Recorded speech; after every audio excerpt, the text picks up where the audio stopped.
আসসালামু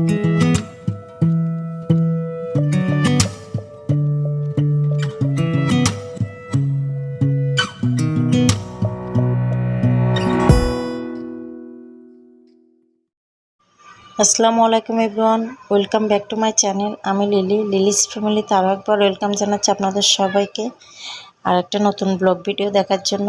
সবাই কেমন আছেন? আশা করি ভালো আছেন। আলহামদুলিল্লাহ, আমিও আমার পরিবারের সবাই ভালো আছি। তো আজকের ভিডিওটা মূলত শুরু করছি রাতে আনুমানিক 8টা-9টা বাজছে এখন। তো এর মধ্যে ওর বাবা অফিস থেকে ফিরে আসছে।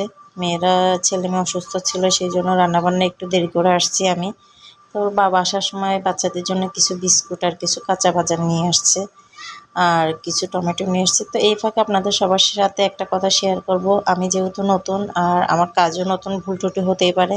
তো সবাই যদি কোনো ভুল ত্রুটি হয়ে থাকে বা কারো মনে কোনো কষ্ট লেগে থাকার মতো কথা বলে থাকে, তাহলে সবাই ক্ষমা করে দিবেন। আর এটা বলবো যে আপনারা সবাই যারা আমার ভিডিওগুলো দেখতেছেন, আমার চ্যানেলটা সাবস্ক্রাইব করবেন, আমার এবং আমার পরিবারের পাশে থাকবেন।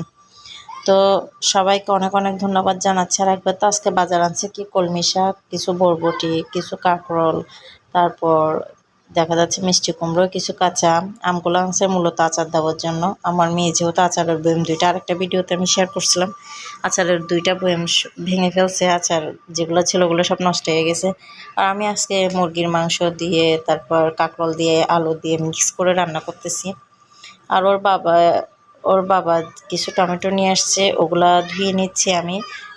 এগুলো আমি ফ্রিজে রাখবো সারা বছরে খাওয়ার জন্য। দেখা যায় এখন একটু দাম কম আছে, যখন একটু দাম বেড়ে যাবে দেখা যাবে তখন ফ্রিজে থাকলে অনায়াসে খাওয়া যাবে যখন ইচ্ছে তখন।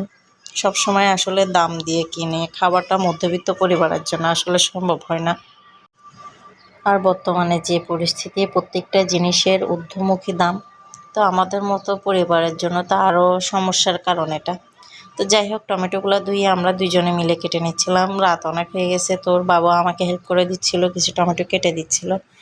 আর এটা হচ্ছে আজকের ভিডিও 2 দিন পরে, যেহেতু আজকে ভিডিওটা ছাড়বো তো আপনাদের সাথে শেয়ার করার জন্য ফ্রিজ থেকে বের করছি। এগুলো বের করে দেখেন বরফ জমে গেছে 2 দিন পরে। আমি এই অবস্থায় 2 দিন রেখে দিয়েছিলাম। তো এগুলো দেখা যাবে একটা ছুরির সাহায্যে বা চামচের সাহায্যে যদি আমি আলতোভাবে একটু বাড়ি দিই বা একটু করি, তাহলে দেখা যাবে এগুলো ছুটে যাবে। বরফগুলো এত বেশি শক্ত হয় নাই।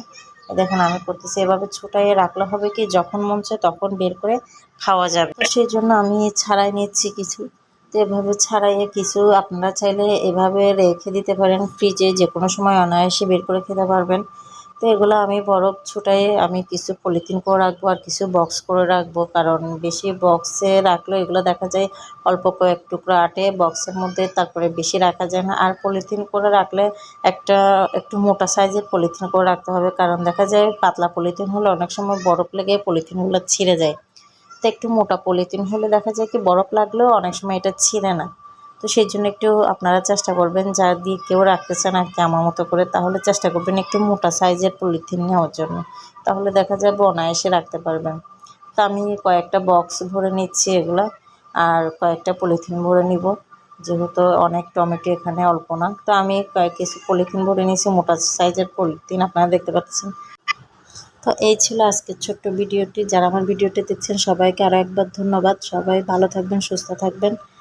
আসসালামু আলাইকুম, আল্লাহ হাফেজ।